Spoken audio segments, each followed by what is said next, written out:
Hi everyone, it's Liv at We Draw It, and today I'm going to be showing you how to draw this cute smiley emoji using Clip Studio Paint Pro. Now if you're completely new to this program, this tutorial is perfect for you because I'm going to be going in detail how to use figure functions, symmetrical rulers, auto select, resizing, and more on how to draw this adorable emoji. But also this will give you a fun and hands-on way to better learn this program. So let's get started. So open up Clip Studio Paint Pro and go to File and New to create your new canvas. Make sure that the orange button, the Illustrate button, is selected. And then for my file name, I'm going to be naming it Smiley. So as you can see, the units here measured is in px pixels. And I normally work with larger dimensions, but for today's purposes, I'm just going to be going by 600 by 600.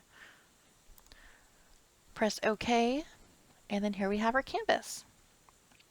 So our emoji is going to have a circle, a yellow circle for its base. So we're going to go ahead to go to this figure tool. And just to give you a heads up that this figure icon is going to change depending on the last figure you used. So when in doubt, just hover over that icon and the name of that tool will appear. So figure. So I'm going to select ellipse.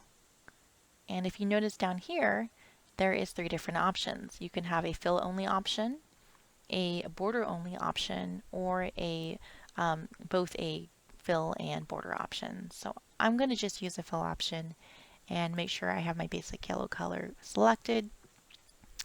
Now I'm going to drag either my mouse or digital pen over to my canvas, click, and then drag it to the size that I want. You could even use the shift button to kind of even things out, and then let go. Now Clip Studio Paint Pro allows you to rotate the object before you fix it to your canvas. So you have to click again to fix the object to your canvas. Now I can tell that this is completely off center. So I'm going to go to View and select Grid to give my eyes some dimensions to work with. So go to Move Layer, which is this arrow button over here. And now I have the ability to move this layer, this object. So let's see. This is roughly about center. Okay. Now I can continue working on just this one layer and drawing, but the advantages of using a digital art program is that you do have these layers, and I'll show you the advantages of this later. So I'm going to go ahead and just name my layer Base, and I'm going to right click and select New Raster Layer to create a new layer, and I'm going to name this layer Eyes. And if you don't know how I'm renaming these layers, I'm basically just double clicking over the text and then filling it in. So for my eyes, I can just manually draw them in or even use that figure tool again, but it's probably not going to be very even, right? And that might be the look that you're going for, but that's not the look that we're going for today. So I'm going to hit Control Z, which is just the undo button. Be familiar with it because you're going to be using it a lot. And what I'm going to be using today is the Symmetry Ruler. So that's that, the ruler icon is this blue triangle over here. I click on it, and you should have something called Symmetrical Ruler. If you don't, or if this happens to any of your other tools, just go to this little menu icon over here and click Add Initial Subtools. Under this pop-up, you're just going to scroll down to Ruler and click on it to expand the subtools. And then right here is our Symmetrical Ruler. So click on that and press OK, and as you can see, it appears over here. So for my Symmetrical Ruler, I have the number line set to 2, line symmetry is checked, and create an editing layer is also checked. So we're going to go to the center of our canvas, and I'm going to click and drag to make a center line.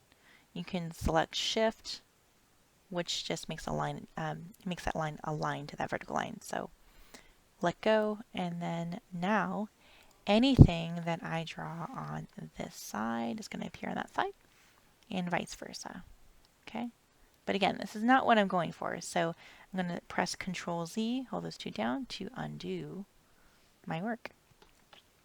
So I'm going to go back to my figure tool, and I have the color black selected and just a fill. And what I'm going to do is I'm going to create eyes, little circle eyes. Okay, and I want a little bit of life in our eyes, so do a circle here. And let's go do an oval here. Okay, here's the oval. Just to give you an idea, you see how I'm rotating this object? So when you like it, the position, you click again to fix it. And that's how that works. So I don't quite like where my eyes are placed, so I'm going to go back to the Move Layer button, and I can move it a little bit further down to about where I want it. It's great. So much easier than having to work with everything combined on one layer. So I'm happy with my eyes, so I'm going to move on to a different layer for the mouth. So I'm going to create a new layer, and I'm just going to call this one Smile. Okay. Now you have several different options of drawing a smile, right? You can just use the pen or paint function like I showed you earlier, right? That might be the look that you're going for. That's actually pretty cute. But you can also go back to figures and just use that curve button. And basically you click and you drag to the measurement you want. Then when you let go, you just drag your cursor down until you get the curved line that you like, and then when you're happy with it, you click again to fix it to the canvas. It's actually pretty cute. But I'm not quite sure if I like this smile or a different smile, so I am actually going to hide my smile by clicking on this eyeball button right here, and that makes it disappear. And then I'm going to right click and create a new layer for Smile 2. So for Smile 2, I'm going to be using some overlapping techniques. I'm going to be overlapping a couple shapes, which is an oval and a rectangle, and then I'm going to use a transparent fill function to create that big smile. So go to your circle tool, still create fill in a black color, and I'm just going to create an oval, or maybe a circle, wide oval. Okay, there you go. And that actually looks pretty funny. It looks like our emoji is either screaming or could even be the start of an animal with a really big nose. So that's not what we want. So let's go over to the rectangle and let's click on this item right here, this color right here that has a pattern of white and gray boxes. That actually just means it's transparent, it's a clear color. Okay, so let's draw a rectangle overlapping our oval. Okay, and there is our smile. And I know that probably doesn't look that great, so what I'm going to do is I'm going to drag our smile up. Okay, and let's see.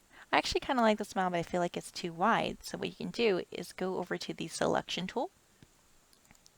Okay, and it's already selected on rectangle, and I'm going to select this area by just making a rectangle around it and let go.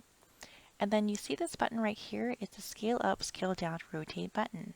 Okay, so when you click on it, these little dots appear and you can rotate it, which is fun, right? Or you can shrink it or make it bigger. All right, so I think I want a little bit. I think that smiles that's a good size, and I'm going to go ahead and use our moving button again, and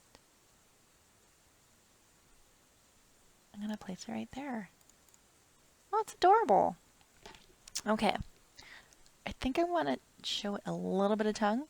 So again, I can go back to our pen tool, and I could just, let's see, I want a smaller brush size, but I could very carefully try to make a tongue, which it's not that bad actually. It only bleeds a little bit over on this side. If you zoom in, it doesn't quite touch the edge on that side. I can do better, especially with this program. So we're going to do Control Z to undo that. And we are going to instead use a auto select tool, which is this little wand right here. So we're going to go ahead and click on it.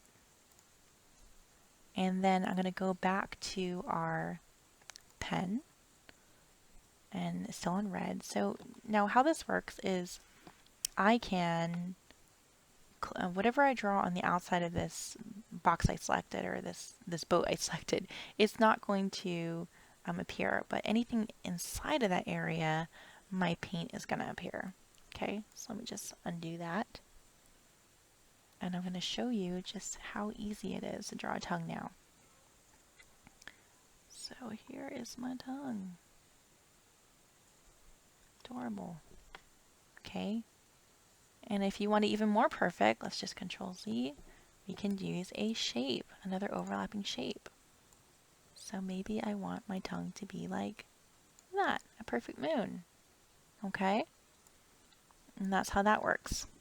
If I decide I want to maybe add some teeth, I can go to the rectangle button and choose white as a fill, and I could do some teeth. If I wanted to, maybe just a couple of teeth, like for a baby, I could do that.